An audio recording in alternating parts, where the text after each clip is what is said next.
Jones and Knickerbanky.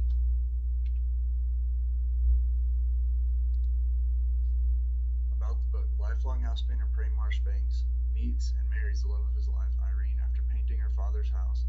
They are happily married for 50 years and have a son named Newell, who grows up to become a successful painter. Once Irene's memory starts to go, Prey shuts down his business to take care of her at home full time. However, she becomes too much for him to handle alone, so he is forced to place her into a home for full-time care. During this time, Prey is tasked with taking care of his 9-year-old grandson Jackson for the summer. Irene's condition continues to slowly deteriorate in a way that one does when they get either Alzheimer's or dementia. She often wanders off in the middle of the night and often forgets who the people she knows are, including her husband. During her time in the home, Prate notices that she sometimes is being mistreated poorly and handled aggressively by some of the people who work there. While the director of the home does not seem to care, the only thing that seems to help her is visits with her grandson.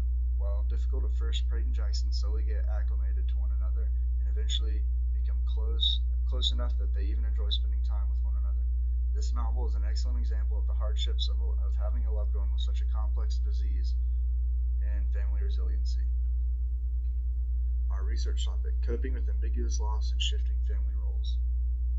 We chose this research topic of dealing with ambiguous loss and shifting family roles as a result.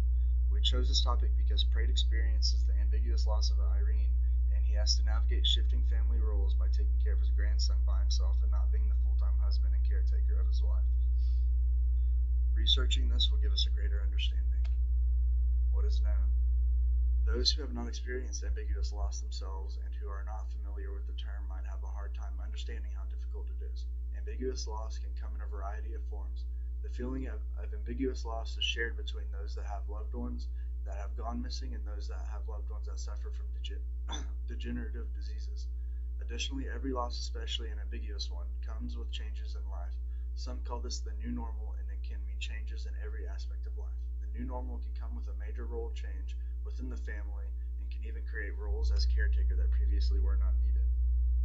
A disease like dementia causes people to lose important memories, and people that are close to those suffering from dementia often feel as though they have lost their loved one, even though they are still physically present.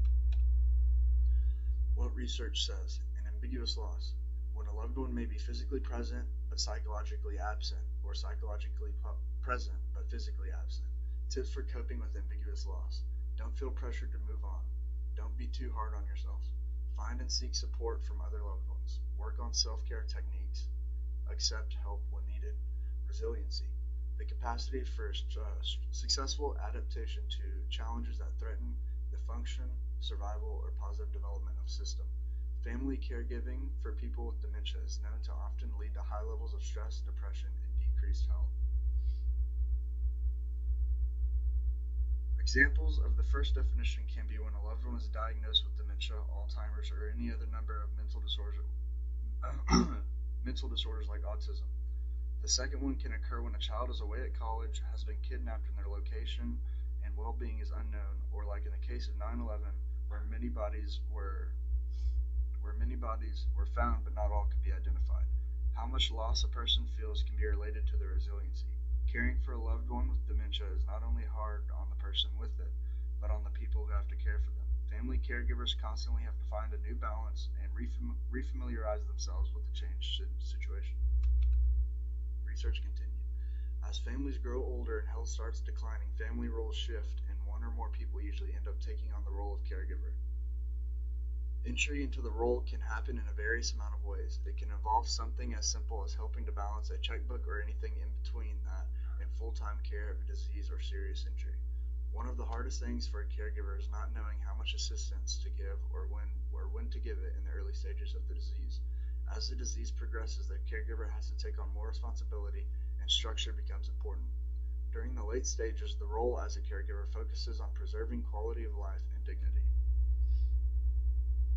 According to the publication entitled Families Caring for an Aging America, caregiving for older adults occurs across all the settings in which care is delivered and often involves interacting with numerous providers, back and forth transitions from hospital to home or rehabilitation facility, move to a senior residence or assisted living facility, placement in a nursing home, and ultimately end-of-life care.